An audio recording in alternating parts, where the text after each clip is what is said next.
other testimony today expressed clear concern that the CRCC is intentionally seeking to dominate our nation's transit rail sector. With the completion of several U.S. public transit projects already, CRRC has postured itself to be a dominant competitor in our transit and rail car manufacturing industry. Do you anticipate that CRRC will make a gradual impact on our rail sector, or can we expect a more dramatic and swifter impact? Mr. Johnson, it's a terrific question. It's already altered the landscape. There is no question about that. And it's winning approximately 3 out of every 4 transit awards. Atlanta is actually an exception to that, but they're making substantial progress, again, by offering prices that are essentially loss-leading.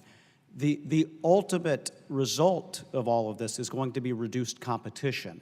That is, its competitors, the incumbent firms like Hyundai, Kawasaki, Alstom, the others will exit the market if they are not winning awards.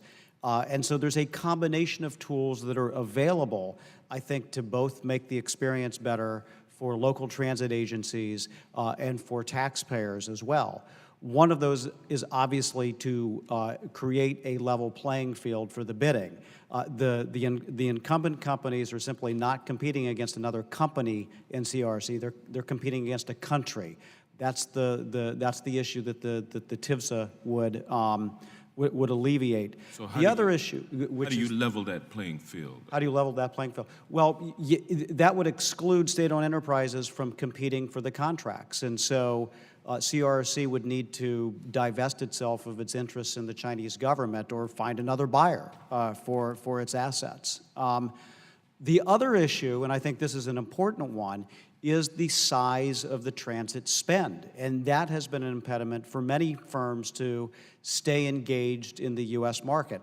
And so I'm hoping, as part of this infrastructure conversation that the Congress is having with the White House, that there will be a robust, sustained commitment to building out transit and rail infrastructure in the United States that's going to send a signal to these firms that it can stay in these markets, invest in these workers, invest in capital, and I think that's the ultimate outcome that we'd like to see. Thank you, Mr. Salufo. The integration of Chinese technology into our transit network is intertwined with national security. With the implementation of GPS, safety features, Wi-Fi systems, and numerous other nuanced technologies, China gains considerable access to gather intelligence. Do you believe that this requires hypervigilance from our intelligence community? And I'd like for you to answer also, General Adams. Congressman Johnson, without a doubt. And the good news is if you look at the number of industrial and economic espionage cases, and if you look at it, the cyber espionage cases in particular, they're heavily focused on the People's Republic of China and their intentions, because that's where a lot of the activity is. They're by no means the only player we have to worry about, or actor we have to worry about. But that the good news is awareness is high. The bad news is awareness is high because there's a whole lot of activity going on. General Adams.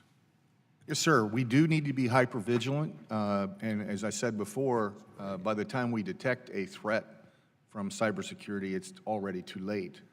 The Chinese are not interested in telegraphing their intent.